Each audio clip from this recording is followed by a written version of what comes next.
Hey guys, it's Yvette and I have my Precuts Quilt Shop Classic. And so this is Diana's classic box. She also has the Modern Stash Builder box, which I will have going up on the channel right around the same time. I always do them right around the same time. She sends them to me for review, and I'm so excited every time I get them. So I've already opened the Modern Stash Builder. I always say that I save the best for last because I'm such a classic girl, and I'm so excited to see what's in here. The Modern Stash Builder, if you haven't watched that video yet, look out for it and go check it out. That box actually was really nice. Considering the modern fabric, which you guys know I struggle with, I thought it was really, really nice, so go check that out. So let's get this one open. I always am excited about this one. Okay, and like I said, they have totally different ways that she puts the information inside. The modern box just has like a sheet of paper that's like folded over in the box, and that's it. This one has a nice little trifold. Completely different. And so I just find that interesting. I don't know why, but I've thought that every month. Okay, so I'm not going to look at this yet. I like to be surprised, you know that. So let's get it open. I'm just going to show you. Here it is inside with a nice pink tissue paper. Oh my goodness. Okay, so we got another tote bag. And this is by Gingerbread. And it's got a kitty cat on it, which I'm excited about. And here is Gingerbread, if you don't know what I'm saying. There she is. And I've actually met Gingerbread. I met her at the quilt market that they had in Kansas City in May. That was in May, right? Oh my goodness. It feels like a lifetime ago, guys. But she was really awesome. And so if you go and watch the video for the modern box, we got a bag in there too. And this one, I'm really liking this one because it's got the kitty cat on it. That's really cute. I like it. Okay. So now got a couple of totes. And like here in Connecticut, they've started where, you know, if you want bags for your groceries or like anywhere, Target, anywhere, if you need a bag to put your stuff in, they charge you like 10 cents a bag or something. I don't know. Now for groceries, we have been using, you know, reusable bags for quite some time, but it still is taking a bit of getting used to that I have to bring bags like everywhere. I don't know why. Why can't I just go, I'm going shopping. No matter what the shopping is, I'm going to need bags. I think it's going to get easier. It's just, you know, it's just one of those things you just kind of train your brain a little bit differently. So I already have bags, but those are perfect size for if you're just going for like a quick shopping trip, you know, and you're just picking up a few things, you know, that's perfect. Guess who's here? Hey, JB. Did you recognize Mama when I got home? I had spray tan today. I've never done this before. Go watch the modern video if you want a big old explanation about it. What's up, baby? What's going on? Are you saying hello to everybody? Yeah? What you saying? Do you like the fabric? What do you think of that? What you think of that, baby? Okay. Hold on. Let me scooch that so you don't fall. I don't want you... No, let me scooch it. It's going to just go slide and I can see. It's going to be like a... Okay. I have so much junk in here, guys. Oh, my goodness. Okay. Let's move on. So, I see a little something, something tucked on the side. So, let's look at that first. Okay, this is a Clover Protect and Grip thimble. And so what you're supposed to do is put your finger in there to see if it's going to fit you. I don't know where it's supposed to go to, because that might be small. I don't know if it says what size. Metal tip. Okay, it features a metal tip for pushing the needle. Scallop design allows airflow. Note from Team Nancy. Flexible fit keeps thimble in place. Do not pull the metal tip to remove. Do not place in direct sunlight or heat.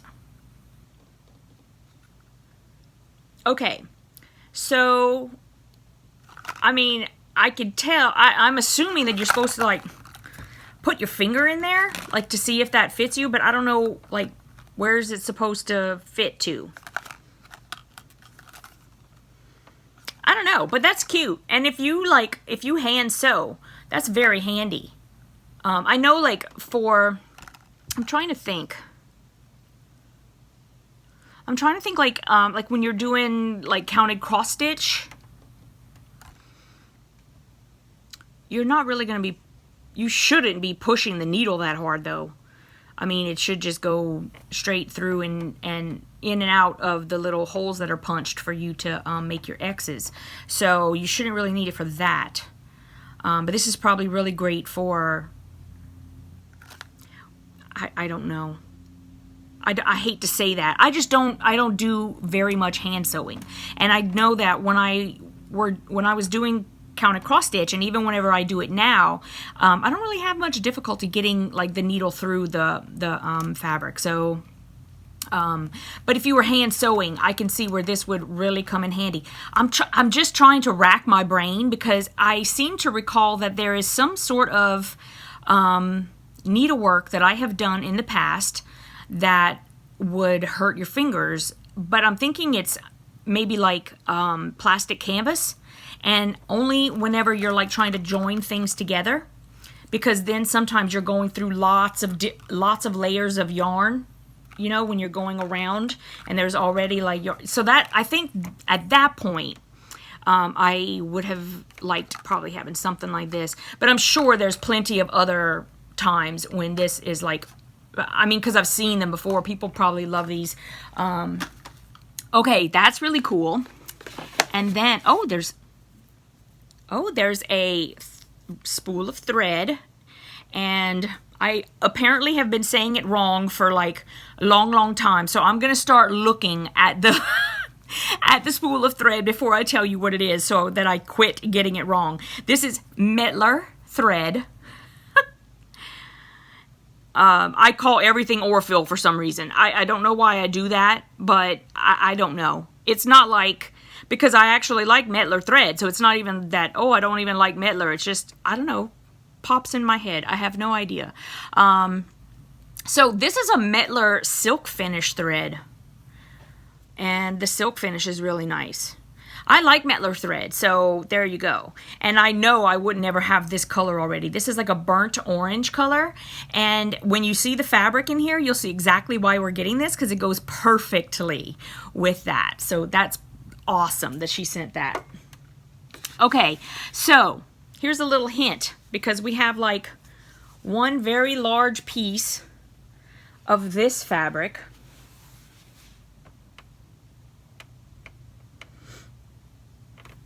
And there we go. That's so, it's pretty. It's not really large flowers.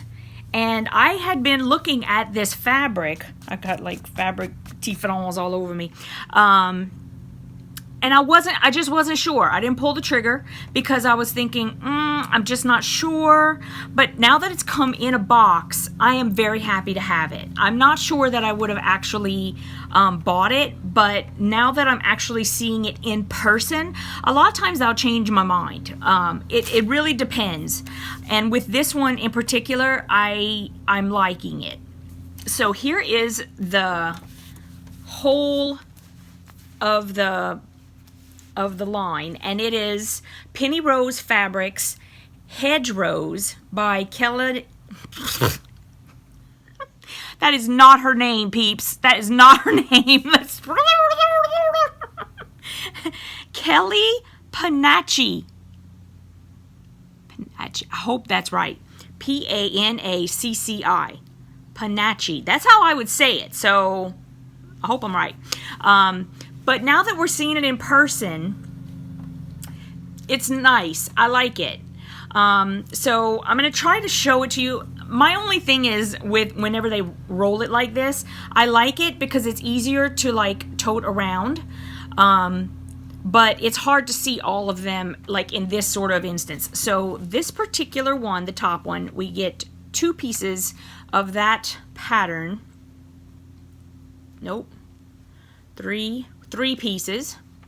And then we have this color, but it's in this lighter blue.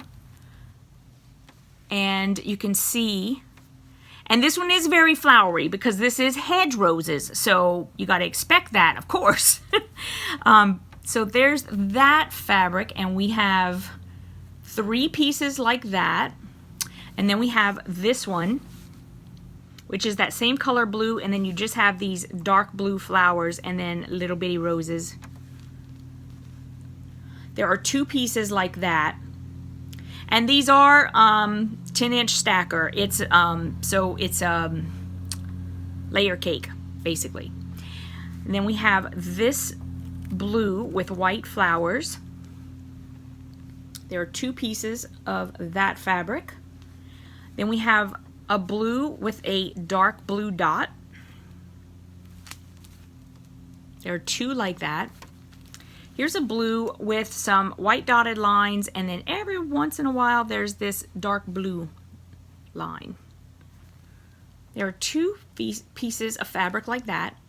And now we're at this same fabric but in the dark blue. There are 2 pieces like 3 pieces like that. And then we have a dark blue with the light blue dot. There are a couple of those. And then we have the dark blue with light blue roses. Turn it around a little more now. There are 2 pieces of that fabric. And then we have this fabric. And there are 2 pieces like that. Right? 2. Nope, there are 3. 3 pieces like that. And then we have, this one's lovely. So that's a lighter blue with the red flowers, and then it's got those little hatch marks in the back and some little extra roses on the side. We have 2 pieces of fabric like that. Then we have, now this red to me is like, it's like an orangish red. And it goes with this, you know, these, or maybe you would say like sort of coral, but that would be like a dark coral. But they match these red flowers that are in the rest of the fabric. We have 2 pieces like that. Then we have, oh my goodness, look at this. Such drastic color change. It's so nice. That's pretty. So it's like this dark maroon on the back and then a red roses. We get 2 pieces of that fabric, and then we have that main fabric but in white. And I'm sure we'll have 3 of those again. Yes, we do. And then we have the white with, so it's like this, but it's in white. There are 2 pieces, 3 pieces of that fabric. And I'm saying white, but it's actually sort of a cream color. And so then we have the blue flowers again and little red roses that are tossed around.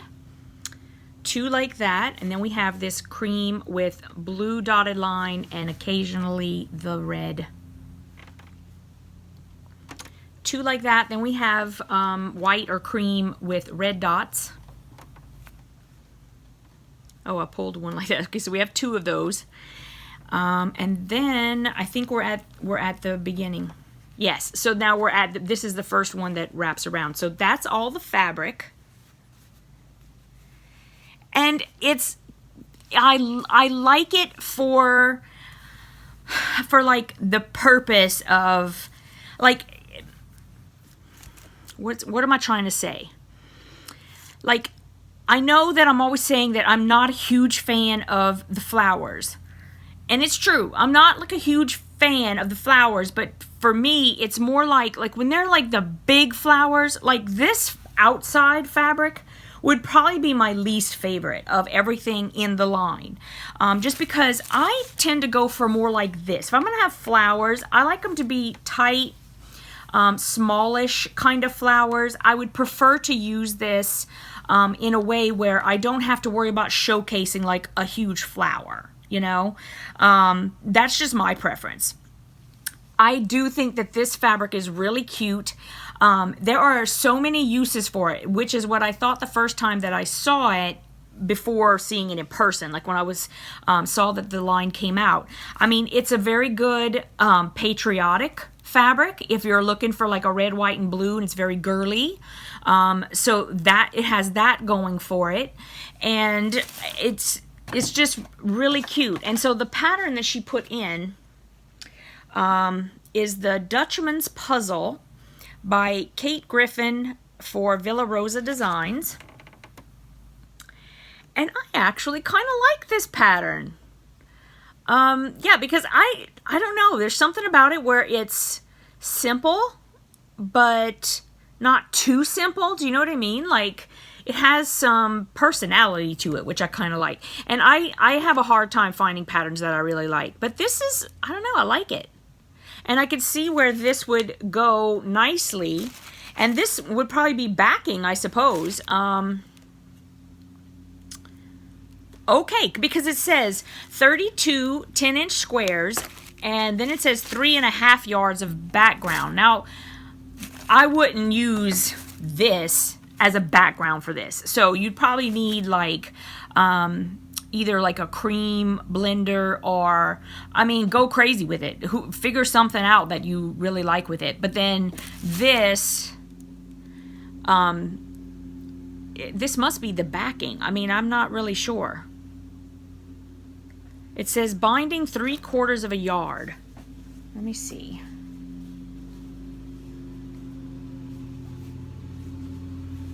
The neighbor's making me crazy. I'm not even kidding. This is probably 3/4 of a yard. I don't think it's a full yard. So this is probably the binding. So once you have the squares and the binding, you need 3.5 yards for the background. And the backing,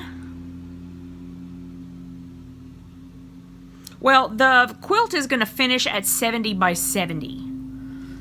So you'd have to like have a little, there are charts all over that'll tell you how much backing you need.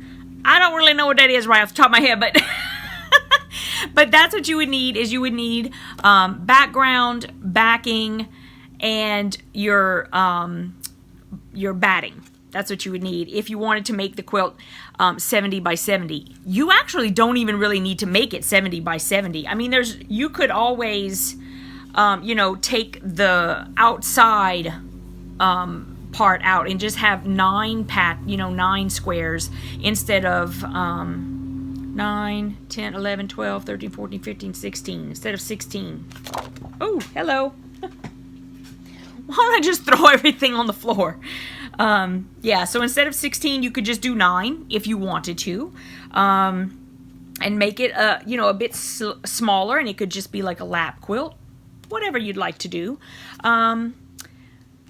But surprisingly, I actually like this. I usually don't like patterns all that much. So anyway, you see what I mean? With the assistant, please. I need an assistant. So the thread goes really nicely with the fabric. Okay, so that is the classic box. I'd love to know what you guys think. Comment below. I probably will have some cards up here. You'll see it pop up with like questions and stuff. If you'd like to play along and answer in the poll, that'd be awesome. And I'll see you guys in the next video. Bye.